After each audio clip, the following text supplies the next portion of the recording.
Hi, everyone. First of all, I have a bit of a flu, so apologies if my voice is kind of all over the place. We'll see how it goes. At the moment, I can make quite low notes if I'm singing a song, but don't worry, I will not sing a song. The other day at our meeting,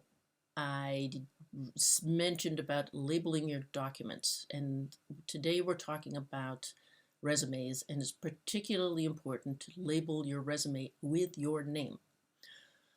When you apply for a job, chances are there will be 50 other designers applying for that job. When you send your resume as a PDF, you want them to know exactly which resume is yours. So you get in the habit of putting your name on the file. Don't call your resume resume or document or this week's assignment. Call it, for instance, Louisa McCabe resume. Now, several of you are in the senior project class. Your senior project will go into your portfolio. And if you did senior project last semester, you can just put it in. But for those of you taking it right now, you can't depend on the senior project to fill out your portfolio for this class. Because if you fail senior project, that would mean you also fail portfolio. So for this class, you still need 3 to 6 projects separate from your senior project. At the end of the semester, when your advisor signs off on your senior project, then you include it in your portfolio. Please don't forget this. So your resume. A resume is a document that relays your education, work experience, skills, software expertise, professional affiliations, and a little bit of your interests. And ideally, a whiff of your personality to a potential employer. And it's one page long. By the time we meet on Sunday and Monday, you will have put your resume content in your week 2 folder, and we'll be discussing this in our meetings. And by the way, your week 2 folder will also have your updated projects from the feedback I gave you last week. Now, I say this needs to be a 1-page document. Not yet. Right now, all I care about is you getting all the information in there. The following week, we'll worry about fitting it all onto 1 page. This week is all about the content. You will need your website on your resume. If you don't have a dedicated website yet, sign up for a freebie portfolio site like I mentioned last week. For the purposes of portfolio class and for someone just starting out, a freebie is fine. Later, you can get your own domain name if you don't have one already. And the freebie sites are things like WordPress, Behance, Coraflot, Cargo Collective, Carbon Made, Dribble. If you just Google it, there's a zillion of them will come up. Some are better than others. A good standby is Behance, just because Behance is recognized by the industry as a go-to creative portfolio website portal. And it's kind of clunky, and I don't like it, but the industry does for some reason. So that's, if you can't think of anything else, just go to Behance, Behance. If you already have a portfolio site and you have uploaded projects there, make sure you replace them with your new and improved and expanded ones as the semester rolls out. At this point, you might want to start taking some notes.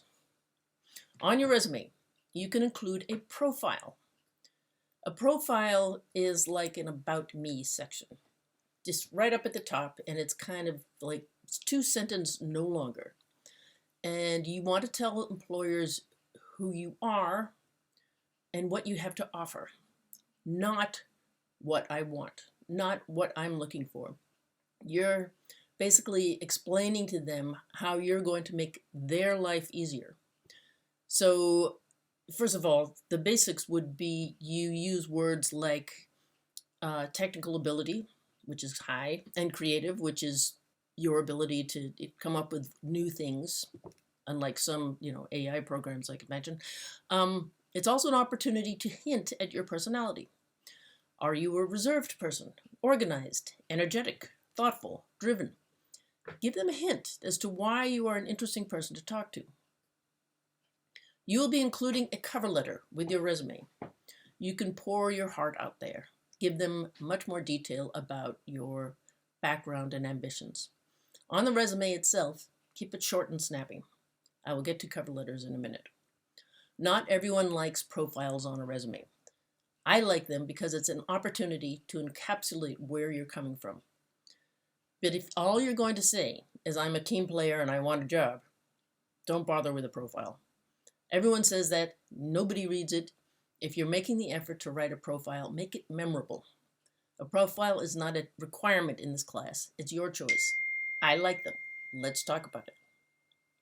List all of your software skills, including web coding and any web templates that you might be familiar with, like Squarespace or Wix or Weebly or WordPress or Twitter Bootstrap or any of these things. When you mention Adobe products, you don't have to repeat Adobe lots of times. You make a little heading and you say Illustrator, Photoshop, InDesign, blah, blah, blah. And then for Microsoft, you have a Microsoft heading, and then you say Word, PowerPoint, Excel, blah, blah, blah. And then Google, make a little Google hit. You don't have to repeat Google, Google, Google over and over and over again. Once they know where they are, you don't have to keep repeating it. Include any less mainstream software like Affinity products, or Toon Boon, or Handbrake, or Figma. Actually, Figma's pretty mainstream these days, but you know what I mean, just the sort of non-Adobe stuff. You also do not need to include their logos. Logos tend to pull attention away from your information because they're brightly colored and familiar and beautifully designed. But it's not beautifully designed by you. So just put the name, no logos. Your resume is for creating your brand and not reinforcing the brand of big software companies. Put your education first, unless you have lots of design experience. You don't need to put in the date of when you started your education. All you need is to include your expected graduation and then put the month and the year. If it takes you a long time to graduate, they don't need to know that. The important thing is that you are going to graduate. If you don't have a lot of design experience, be detailed in the experience that you do have. Talk about the industry you were designing for. Be specific about their projects and your responsibilities. Did you do their social media? Did you create a brochure? Did you do their logo? Did you work on their website? Be specific.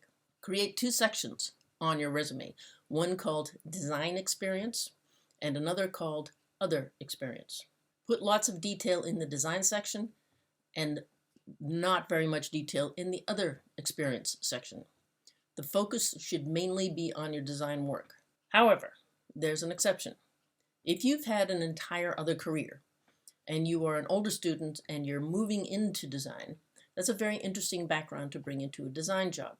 So if you've been years in another industry, you can provide more detail about your other career. One recruiter I spoke to said that businesses are looking for young designers that have more than just their education and work experience on their resumes. They want to see interest in your profession outside of your working day. How do you do this? Well, you can join a professional design organization. Do it this afternoon if you haven't already. If you're doing animation, it's SIGGRAPH, advertising, the One Club, the Art Directors Club, or 4As.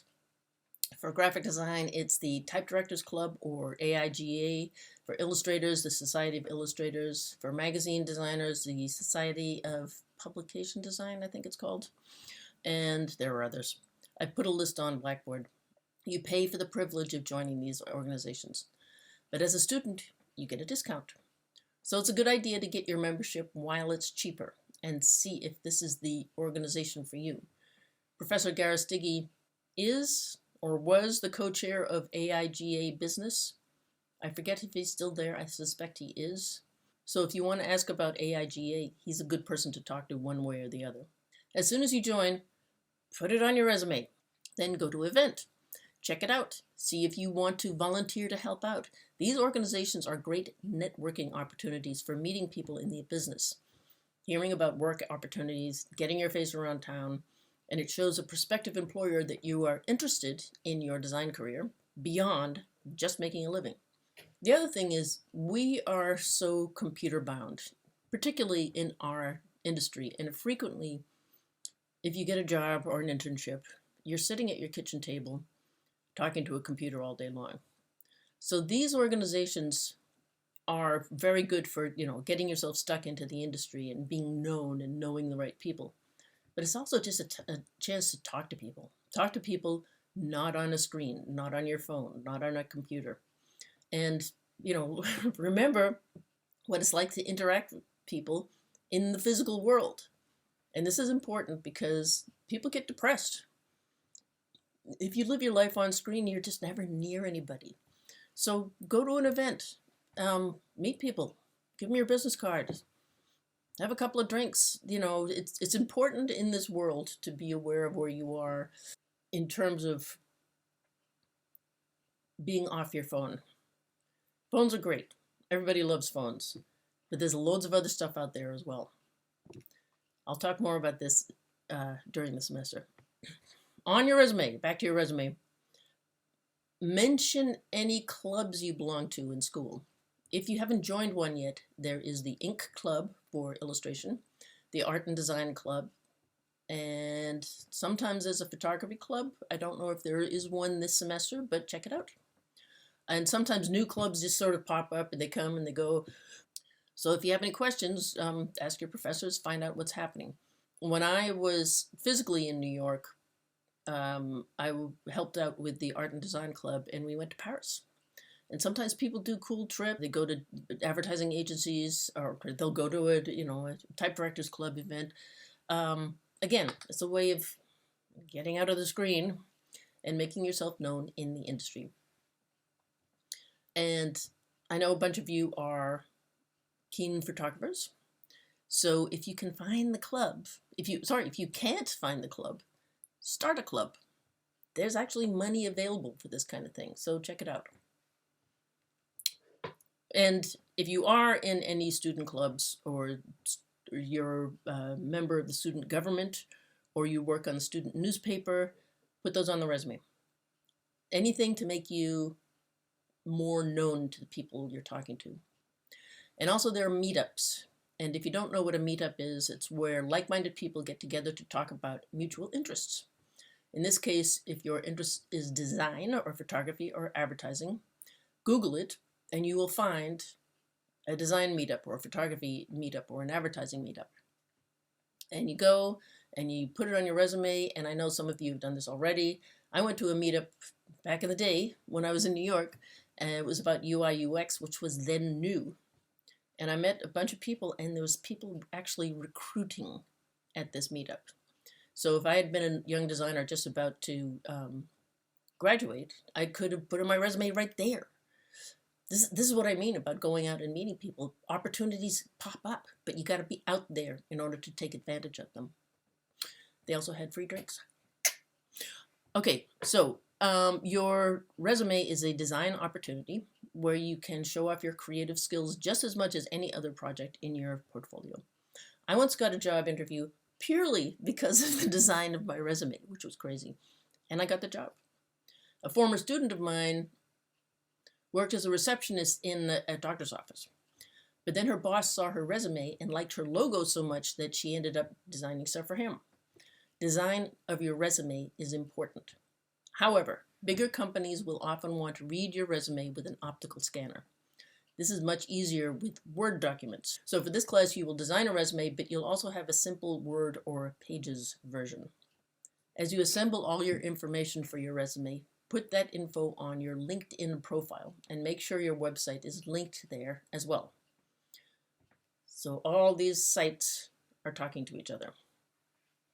For each of these channels, designed resume, scanner-friendly resume, LinkedIn resume, it is highly advisable that you include words that are relevant to the job you want for SEO, basically, like digital and graphic design and Adobe, typography, social media.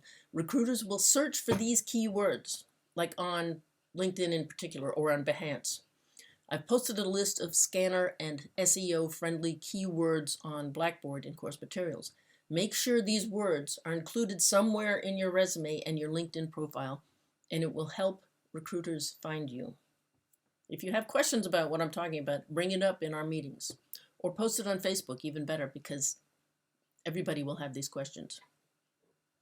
And assignment for next week, not this coming weekend, but the 17th and 18th of February. In addition to updating your project, you will design your resume. So that's for the following week after we've gone through the fine-tooth comb all of your information.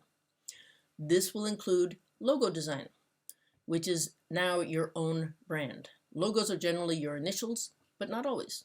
Sometimes students prefer just a nice type treatment of your name with an interesting font choice or choices. It's up to you. The goal here is to make the resume look like a designer's resume and not like an accountant's resume. For inspiration, I've posted some sample resumes from previous portfolio classes on Blackboard in course materials. There are also plenty of ideas on the internet. Keep in mind, you want your resume to be easily understood and clear.